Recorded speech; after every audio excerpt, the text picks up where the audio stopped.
friends because anyone who's interested in thinking is my friend. And I suppose if you're my friend, I'll have to confess that, yes, I did throw my wet leg out of the bed and fall out of bed because I didn't know I had a left leg. And doing my PhD and writing many books, I've done it all with left neglect, and I've typed the letter next to the one I want, maybe 6 times in every row. So that's one story. And another story is really, I'm only here because of a bit of string. When I was about 5, my mum grew fabulous roses, and they were her favourite thing. And it's really interesting. One morning we were walking down the path to go to school, and one of the rose bushes had blown over in the wind. And we needed another rose bush, another piece of string to tie the rose bush back. Well, we went inside. There was no string in the kitchen drawer, no string in the garage, and no string in the back shed. Can you imagine what I saw on my way home from school?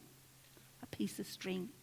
I found a bit of string in the gutter, and I picked it up, and I took it home and I proudly presented it to Mum, who totally overacted. So at the age of 5, I thought the thing my mum loved most in the whole world were pieces of string. Consequently, I found string everywhere, and until we had a back shed totally festooned with string. But that's a really important thing to know. Because to open up our mind's potential, first of all, we have to know what we're looking for, and then we have to be really, really busy trying to find it. I was on top of the world 22 years ago. I just returned from speaking at an International Philosophy for Children conference in Mexico. And one particular evening stands out in my mind. My husband Ted and I were swimming in this teardrop-shaped pool high above the jungle, and the water turned pink from the reflected sunlight. And 1,000 swallows flitted down to drink, and I thought, oh, isn't life wonderful? Our 4 kids are nearly grown up. Just adore my job teaching. And I knew what string I was looking for. Now it's time for me, I thought. I'll write my book, my career will take wings, when bang. I was on my way into Melbourne University when a gentleman flew out a side street, bashed into the back of my car, and I left me there. Many, many, many times later, I returned to life at a crawl, with a broken body, broken bones, broken brain, broken life, and most importantly, broken spirit. I was totally finished. I thought I was totally locked in this maze of my mind, because back 22 years ago, you were told there was no cure for brain injury. We hadn't discovered plasticity of the brain then. So I was trapped and lost in myself. My understanding had gone, my ability to walk, talk, or think properly, my vision, I've still got double vision, my balance, my memory. So I was no one. But now, 22 years later, I see that my challenges were more like a labyrinth, like an opportunity to reflect and learn and make sense. And you know what I've learned? I've learned that the plasticity of the brain plus the plasticity of the human spirit boost our potential. So I'm going to talk to you a little bit today about unlocking my brain, and this rostrum here is so that you're all anchored, because I've got double the number of people I'm speaking to and you're all jumping around, so it's quite exciting. And also I'm looking at a clock which is a countdown clock, and I don't understand numbers, and I thought it was going to be very simple, but it isn't. So I'll take off my watch and keep an eye on my watch, because my numbers are pretty terrible. So first of all, I'm going to talk about awakening my mind, getting insight, ideas and hope, tapping into the power of the mind, turning snakes into ladders, and then I'm going to give you 2 tools to help us work things out. I don't know if you've ever had your world turned upside down. I think Lewis Carroll just wrote Alice in Wonderland so that we could understand brain injury, because that's what it's like. Alice fell down that long perpendicular tunnel when I was sucked along the long horizontal tunnel until I came into the light on the other side. And I've never been so disappointed in my whole life. was to find myself back on the ceiling in intensive care, watching the doctors work on my body. But I came back from that light with a very firm conviction that the most important thing we own are our own thoughts. And from that, I came to the conclusion that it was up to me to try and discover the secret of thinking. Not bad when you're unconscious, is it? Alice said to the caterpillar, "I can't explain myself because I'm not myself." It's pretty scary when you're not yourself. I wanted to get out of hospital because I thought when I was home I'd find me. But when I was home I couldn't find me. I couldn't even know where the tap was. So then, idiot like an idiot, I thought if I got to school I'd find me at school. So it was really interesting trying to find yourself. And unfortunately you don't understand anything, and people seem to be doing and saying crazy things. You know, I know what about looking for string. Well, I knew what string I wanted. I wanted magic medicine, like Alice had, to say, drink me to make me back to normal. As well as having a mum who grew roses, I had the most wonderful dad in the whole world. And from the age of about 4, Dad would take me on thinking walks. And he'd discuss politics, opera, current affairs, stuff that went over my head. But because Dad told me about the importance of thinking and got me thinking, that really helped me. And it made me understand that the power of our mind or thinking is the magic medicine that can turn our snakes, things that hurt us, into ladders. Now, I talk about snakes because my dad was a great fisherman. And you realise, of course, with brain injury, I was just a little child again, learning to walk and talk. I still couldn't feed myself. I didn't know where my mouth was and I'd choke and so forth. And Dad used to say to me, "Chick, nil desperadum, never give up hope." So even though all the doctors told me you will improve for 6 months, then 2 years, and that's it, Dad's words stuck in my mind. And he was a great fisherman, and he used to say to me, "Chick, if you've got problems, it's like a can of worms. Tip them out." But I thought, actually, my problems were more like a bag of snakes. And I had to find my snakes, and I had to look at them one by one and try and find a way around them. So that's what I did. So the first problem was, of course, Dad's wise words. Once you can state a problem, you can solve it. And I really couldn't state any of my problems. And I had to learn to think my way through it all. There was a hate snake. I hated and loathed myself. And it took me a long time to learn that you had to learn to be your own best friend. There was a revenge snake. I really wanted to get the man who'd done it to me. Until one day, I realised that I was really enjoying hating this man, and I was having a shower with Paris soap, and Ted gives me Paris soap every year for my birthday, and I think, isn't this a luxury we can afford? And I realised hating the man was a luxury I couldn't afford. Then there was a small snake. This little tiny titchy snake here, it's really revolting, and we think it's nothing, but it is. My daughter Anne said to me, "Mum, you've been in the house too long. You've been in hospital. You've been in the house. I'll take you to shopping town." And we got there, and I saw someone eating a pie. And I thought, oh, wow, I haven't had a pie for years. And Anne bought me a pie, and within a second I was covered in pie. And to my horror, Anne ran away. And I thought, I'm ashamed of me too. I'd run away from me if I could. But she came back with napkins and wiped me up and took me home and put me to bed. And I was crying. And I was crying for 2 reasons. First of all, I was crying because I thought, this is just proof you're a stupid, rotten woman crying over a bit of pie and kids are dying in wars.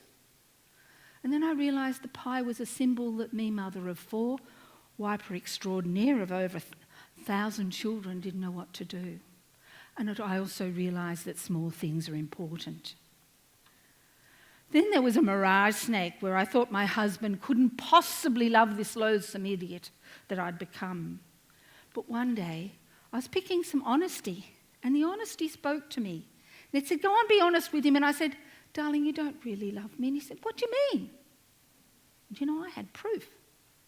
Do you know, I thought people who loved you gave you a pat. That's all I wanted from him. He could send me to another doctor or get me another pillow, but he never gave me a pat.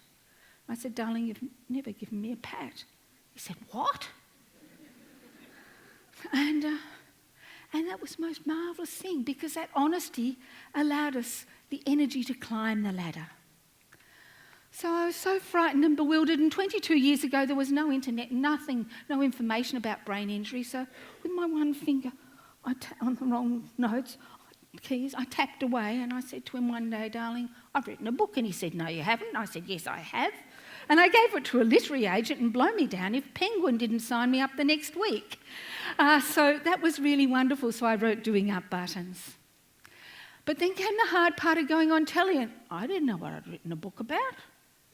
So I'd write cues on my fingers, but then I'd get nervous and go to the loo and wash my hands. So I'd make this little button, and I'd give one to Bert Newton or whoever else was interviewing me, and it tells a story of what it's like to have a challenge or a change or brain injury. The button stands for the importance of small things. The dotty, the gold thread for talking, because when we talk, we sort out our ideas. The dotty ribbon, which was a Christmas ribbon, to show we think we're dotty or mad. And the safety pin reminds me of Sherpas, all those people who help us, because my daughter went to Nepal trekking, and in those days you heard that the Sherpas liked safety pins, so she bought every safety pin in Melbourne, dragged a backpack off to Nepal only to find the Sherpas didn't like safety pins. So safety pins remind me of Sherpas. So since then I've realised that we need lots of Sherpas to help us climb our mountains. They do all sorts of things, and encouraging us is really important. And I've realised that we can use the power of our minds to climb our mountains, or to be Sherpas and help others. So I've been invited to be a Sherpa and help lots and lots of different organisations by talking to them about brain injury to help them understand. And I've had lots of opportunities of chewing Mr Abbott's ear, being Victorian Senior Australian of the Year this year, and I've had Jenny Macklin launch my book and had lots of opportunities to write for various organisations. So I've been very fortunate helping people turn their snakes into ladders. So in doing all this, I've discovered a few tools. I returned to school trying to find me, but I couldn't see properly and I couldn't talk properly, but I started taking philosophy thinking workshops. And in the end, I took over 4,000 thinking workshops with kids. And I was really fortunate that when the book came out, and as you can see, it's been translated into Arabic and Chinese and all sorts of things, but Edward de Bono did the blurb for it, so I think it's really rather cute that someone who couldn't think suddenly could write a book that Edward could endorse. But I think it is vital, because of my dad got me thinking as an early age. That's why I've survived. We have to teach our children and our grandchildren and our students how to think. And of course we do that through their eyes, their heart and their funny bone, and that funny bone's really important. And I developed this tool which I call handy thinking tools. The first thing we do, I chose a hand, didn't you? Because I had a hand with me all the time. And if we could make them symbols, we can unpack our ideas. We pigeonhole the idea. We point to the facts. Our middle finger's in the middle of our hand, like our heart's in the middle of our body, so we remind ourselves to find the feelings. Our ring finger is our judging finger, and we ask and look at the good, bad and curious things. And for our little finger, we ask ourselves, what if? And look at different scenarios. So I was doing lots and lots of talking, and I was often using my lovely doves, lovey-dovey and Cloud, and I had a cage I'd put them in to take them on telly, and I thought I could use their cage, and people kept saying, why don't you do a PhD? And I thought, I can't see properly, I can't write properly, I can't do a PhD. And anyway, people hate tests because they show our weaknesses. So I developed what I called keys to the brain injury cage. With my cage, and now my cage is about this big, and my darling husband took me to interview all my people, and we shove it in the car and then we have to assemble it all. So what we have is, I've broken brain injury, something that's so complicated, into 3 stages. And we've got my walking stick with talk about cards, about our difficulties and differences that put us in the cage, how we feel locks us in the cage. But you can see there's a pole of the flying pig with lots of keys to get out of the cage. So what did I discover? I discovered that people with brain injury feel ashamed, afraid, and isolated. If you're a teacher, you realise if you're ashamed, afraid and isolated, you can't learn nothing. They're sad, mad and bad. But the good news, the keys are to never, never, never, ever give up. Hope is most important, and that has many forms. Love is so important, and all my participants identified these things, and learning to face the facts and working things out and understanding. Some of my participants expressed these same thoughts. They now appreciate being alive. They're aware of their strengths and weaknesses, and they feel wise.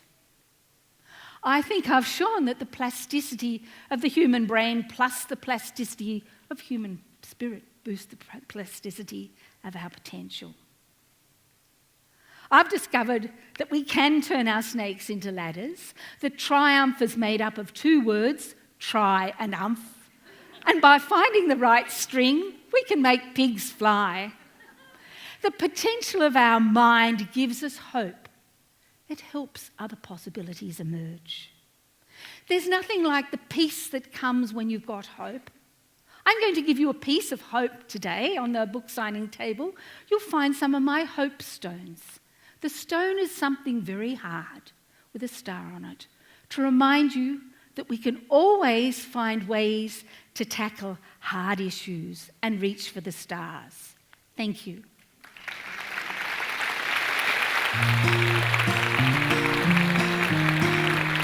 By the time we're 60, more than 90% of us will have known someone close to us who has suffered from some sort of a neurological disorder. You all know you're not going to live forever. There's only one way into this life and one way out.